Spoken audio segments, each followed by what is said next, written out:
प्रणाम यमदेव। प्रणाम करने वाले को आशीर्वाद देने की रीत है, किंतु मैं आपको क्या आशीर्वाद दूं हनुमान? सारे आशीर्वाद तो आपने प्राप्त कर लिए हैं। बस आशा करता हूं कि आप उन आशीर्वादों का अनुचित प्रयोग न करें। शक्ति होती ही इसलिए है जो समय पड़ने पर काम आए, और मेरी दृष्टि में मैंने कभी भी किसी निर्बल को नहीं सताया, किसी के साथ अन्याय नहीं किया, बस अपना धर्म निभाया, जो है मेरे प्रभु और उनके परिवार की रक्षा करना। यदि मेरे प्रभु और उनके परिवार पर कोई संकट आएगा तो फिर मुझे मेरी शक्तियों का प्रयोग करने का पूर्ण अधिकार है। यदि मेरी भक्ति आपको अपराध लगी है तो वो भी स्वीकार है मुझे। हनुमान, तुम स्वयं जानते हो, मैं या ये यमदूत तो क्या, तीनों लोक में ऐसा कोई भी नहीं तुम्हारा कोई अहित कर पाएगा। और जिन्होंने तुम्हें शक्तियां दी तो तुम उन्हीं के विरुद्ध खड़े हो जाओगे, तो ये तो कृतघ्नता होगी ना। तुम्हारी भक्ति उचित है, पर उसके लिए पूरी सृष्टि का संतुलन बिगाड़ देने का अधिकार तुम्हें कैसे मिल जाता है? देखिए यमदेव, मैं ठहरा वानर, मेरी सृष्टि तो बस मेरे प्रभु श्री राम ही हैं, और मैं हर मूल्य पर उनकी रक्षा करूंगा। आप यदि जानते हैं मेरी शक्ति, तो फिर मेरा आग्रह मानते क्यों नहीं? आप लौट जाइए। मैं ये नहीं चाहता कि मैं किसी का अनादर करूं। अयोध्या की सीमा छोड़कर बाकी पूरी पृथ्वी है आपके पास। आपको अपनी सृष्टि का संचालन जैसे करना है आप कीजिए, कौन रोकता है आपको? बस इस अयोध्या में ये हनुमान आपकी नहीं चलने देगा। हनुमान, जिन देवों ने तुम्हें शक्ति दी है उन्हें शक्ति का अकाल नहीं पड़ गया है, पर यह लड़ाई महाविध्वंस की तरफ जाएगी, मानवता के विरुद्ध जाएगी, जो मैं टालना चाहता हूँ। तो टाल दीजिए ना, आप अयोध्या को छोड़ दीजिए, संकट चला जाएगा, संकट टल जाएगा। ये ठीक नहीं है हनुमान। मेरे लिए बस वही ठीक है जो मेरे प्रभु श्री राम के लिए ठीक है। तुमने कोई मार्ग नहीं छोड़ा हनुमान। तुम क्या सोचते हो कि काल के मार्ग में आओगे तो काल मार्ग बदल देगा? ये तुम्हारी भूल है, भूल। तो फिर आइए यमराज, अयोध्या की ओर कुदृष्टि डालने की आपकी ये भूल मैं सुधार ही देता हूँ।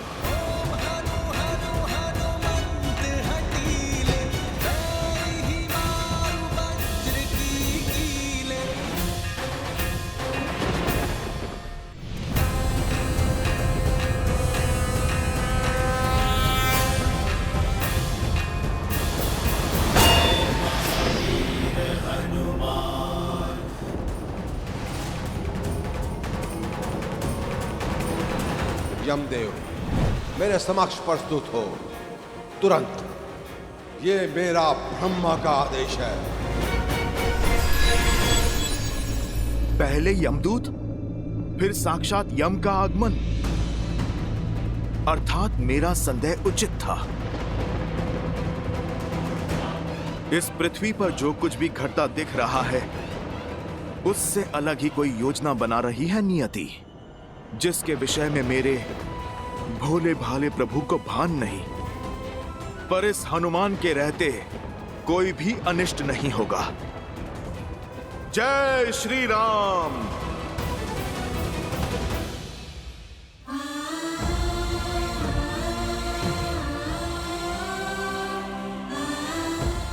तो ये है वो राम के पुत्र जो धर्म की स्थापना करने के लिए मेरा सामना करने आए थे। देखो असुर वीरों, राम के इन वंशजों को कुंभकर्ण के पुत्र के समक्ष घुटने टेक दिए, इन्होंने माटी में सिमट गए हैं। लव, कुश, युद्ध भूमि में महत्वपूर्ण ये नहीं है कि कौन गिरा, महत्वपूर्ण ये है कि गिरकर फिर से कौन उठ पाया। तुम उन श्री राम के रक्त हो जिन्होंने 14 वर्ष वनवास के दुख भोग कर भी बिना किसी सैया के दशानन का सामना किया, जिन्होंने बिना कवच के हर प्रहार सहा। तुम टूट नहीं सकते, अधर्म के समक्ष झुक नहीं सकते पुत्र, क्योंकि यदि तुम टूटे तो श्री राम का राम राज्य का सपना टूटेगा।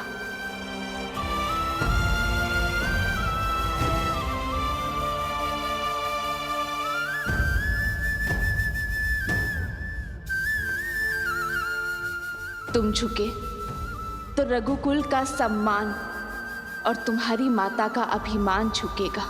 जो इतने लोग श्री सिया राम में विश्वास करते हैं, उनका विश्वास टूट जाएगा।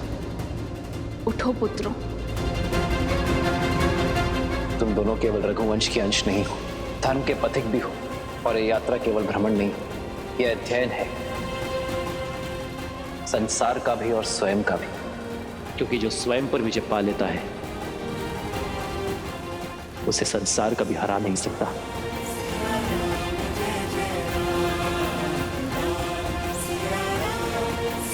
माता, माता,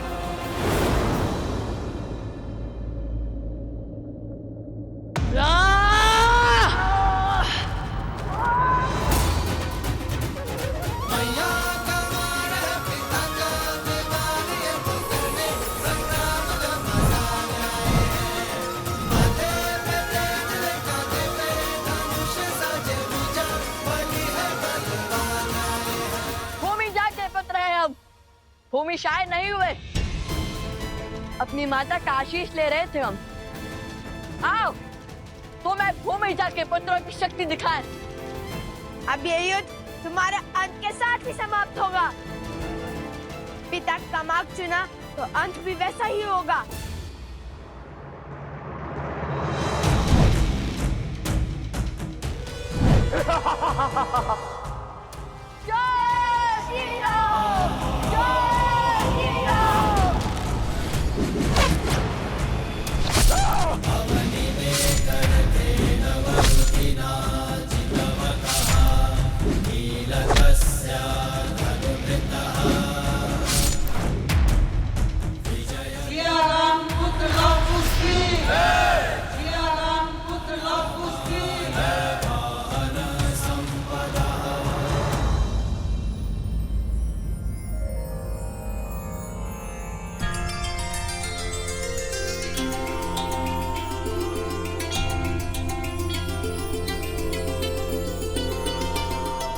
तुम्हारा मार्ग और तुम्हारी सोच अवश्य अनुचित है, किंतु तुमने अपना पुत्र धर्म निभाया है, इसलिए तुम इस प्रणाम के पात्र हो।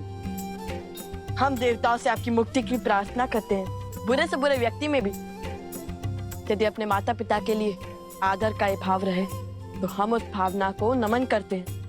आशा है कि तुम समझ गए होंगे कि प्रतिशोध की अग्नि स्वयं को ही स्वाहा कर देती है। समझ गया, और ये भी समझ गया कि कितना अभागा था मैं, जो रघुवंश की महानता नहीं समझ सका।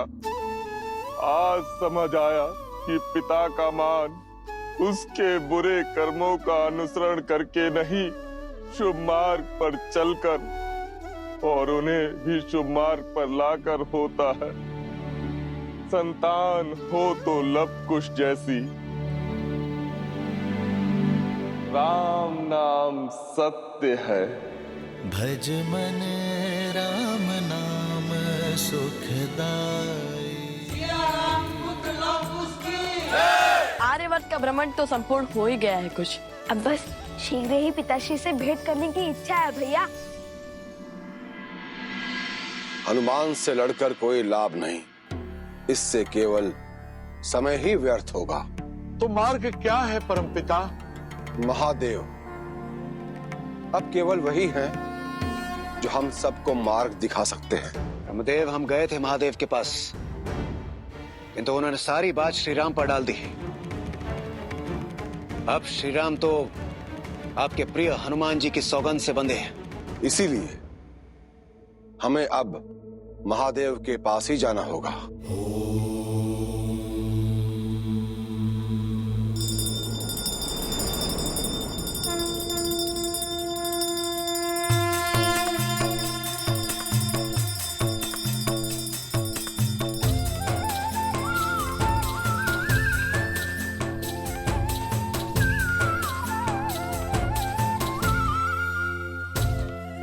नमामि शम्भुं पुरुषं पुराणं नमामि सर्वज्ञं पारभावं नमामि रुद्रं प्रभुं शयन्तं नमामि शर्वं शिरसा नमामि नमामि शम्भुं पुरुषं पुराणं नमामि सर्वज्ञं पारभावम् ॐ नमः शिवाय।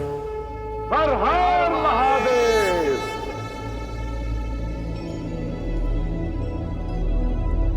महादेव, अपने नाम को साकार करने का समय आ गया है प्रभु। हमारी विपदा को केवल आप ही हर सकते हैं। एक युग का परिवर्तन होने को है और हनुमान बाधा बनकर खड़े हैं। श्री राम की लीला के समाप्त होने का समय हो गया है, किंतु ऐसा हो नहीं रहा, क्योंकि हनुमान ऐसा होने नहीं दे रहे और वहां देवी लक्ष्मी प्रतीक्षा कर रही है नारायण और हनुमान की इस हट के अंत होने का। और हनुमान जी वो है कि अपनी हट से हटने को तैयार ही नहीं है। वो आप ही के अंश हैं। कृपा कर कोई मार्ग दिखाइए प्रभु, कोई मार्ग दिखाइए।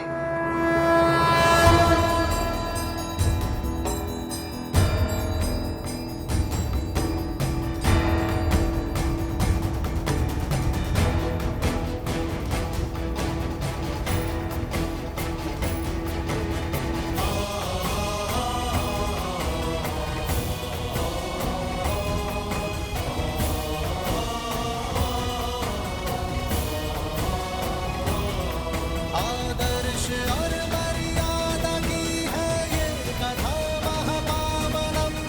काट मद श्री से मिला दे श्रीमद् रामायणम।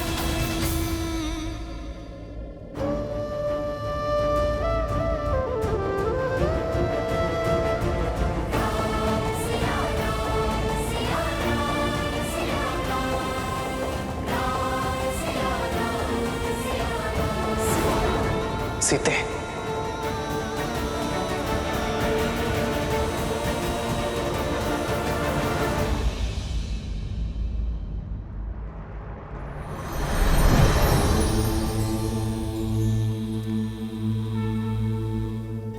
प्रणाम आराध्य।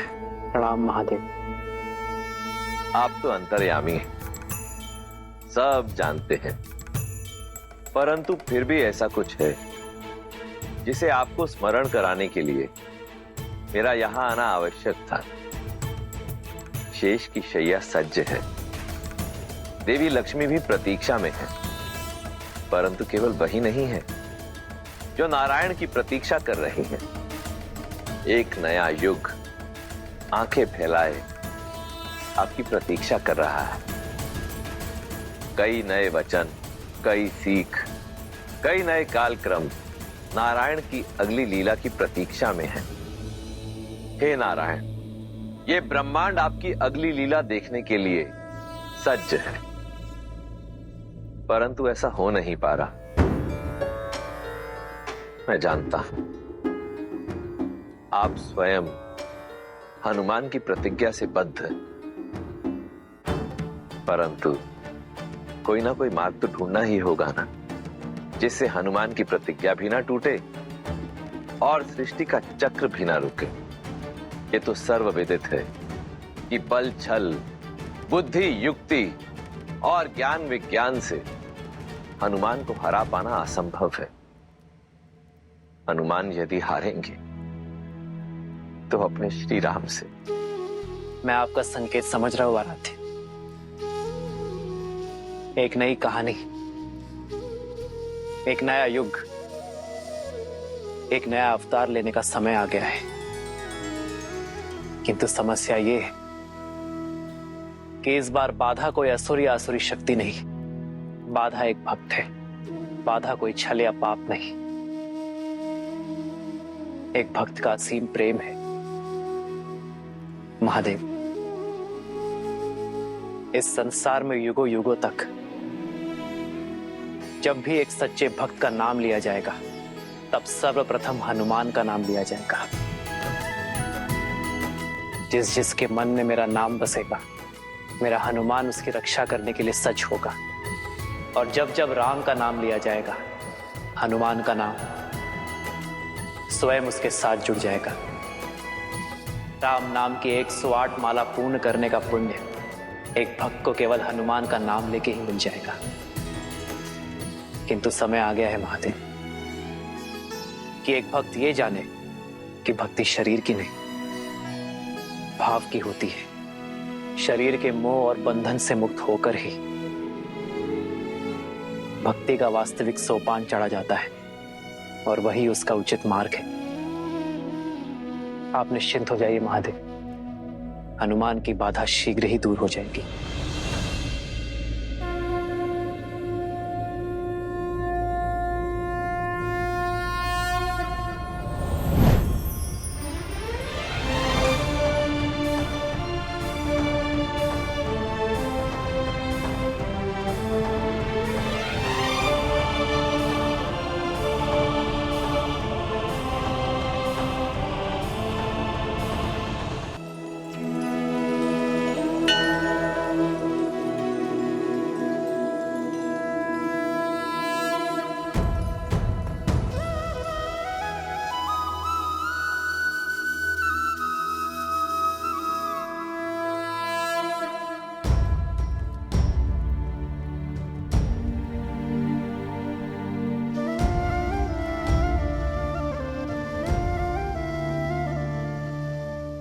जन्म जन्म का है ये संगम, राम रतन सीता वैभव धन। ये मुद्रिका नहीं है सीते,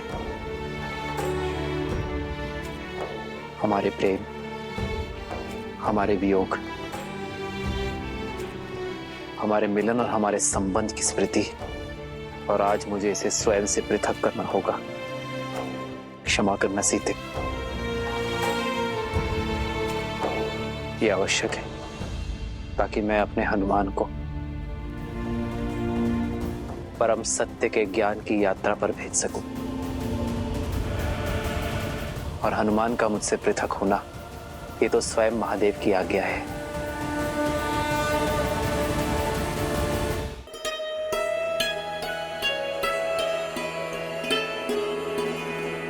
हनुमान। प्रभु, मैं अभी प्रस्तुत हुआ। जय श्री राम। श्री गुरु चरण सरोज रज, निज मनु मुकुरु सुधारे। बरनउँ रघुबर बिमल जसु, प्रभु, सेवक प्रस्तुत है। जो दायक फल चारे।